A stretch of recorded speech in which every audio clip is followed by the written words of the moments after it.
আমার এই দাড়িগুলো নিয়ে অনেকে প্রশ্ন করে। আপনারা ক্যামেরাতে কেমন দেখছেন জানি না। তবে আমার এই সাইডে আর এই সাইডে একটু দাড়িগুলো একটু লাল। তো যারা সরাসরি দেখেছে বা যারা সরাসরি প্রশ্ন করেছে, তাদের আনসারটাকে আমি দিয়ে দিয়েছি ওইখানেই। আমাকে তো অনেক জায়গায় দেখা যায় বা আপনারা পিকচারের মাধ্যমে দেখেন, বিভিন্ন জায়গায় দেখেন। তো অনেকেই প্রশ্ন করেছেন WhatsApp-এ কিংবা হচ্ছে মেসেঞ্জারে প্রশ্ন করেছেন যে, "ভাই আপনার দাড়িগুলো এমন লাল কেন?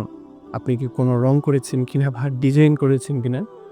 প্রথমত আল্লাহ তাআলা এগুলো থেকে আল্লাহ তাআলা আমাকে হেফাজত করুক। আসলে এই বিষয়টা নিয়ে আমিও খুব চিন্তিত ছিলাম শুরুতে। তো আমি ডাক্তারের পরামর্শ নিই। ডাক্তারের পরামর্শ নেওয়ার পর ডাক্তার আমাকে পরামর্শ দিয়েছে এবং কিছু ঔষধ সেবন করার জন্য বলেছে। আমি সেগুলো সেবন করেছি যথাযথভাবে। কিন্তু একটা পর্যায়ে এসে ডাক্তারও সেটা ব্যর্থ হয়। আমি খুব ভেঙে পড়ি। তখন আব্বু আমাকে বলল যে, "এটা তো এমন মানি বেশি কিছু না। জাস্ট এটা হচ্ছে আমারও এমন ছিল যে ছোটবেলায় আমার এরকম দাড়ি যখন উঠেছে একটু লাল হয়ে গেছে। তো এটা আসলে তেমন কিছু না।" এই আরকি। তো যারা অনেকে ধারণা করে রাখছেন যে আমার দাড়ি হচ্ছে রং করেছি বা এই ধারণাটা একটু পাল্টান আপনারা।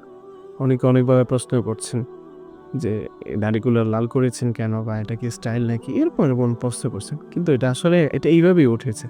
সেটা আমার বংশীয়ভাবে উঠেছে এবং এটাকে চাইলেও এখন আমি কালো করতে পারব না। কারণ আমার আব্বুর এমন লাল ছিল, লাল থাকার পর আস্তে করে এটা সাদা হয়ে গেছে। তো সুতরাং আমার যে লালটুকু আছে এটা আস্তে সাদা হয়ে যাবে যখন আমার বয়সটা একটু আ ঊর্ধ্বে যাবে বা বয়সটা বাড়বে তখন এটা আস্তে সাদা হয়ে যায়। তো আমার দাড়ি নিয়ে যাদের প্রশ্ন ছিল, আমি আপনাদের প্রশ্নের জবাব দিয়েছি। আশা করি আপনারা বুঝতে পেরেছেন।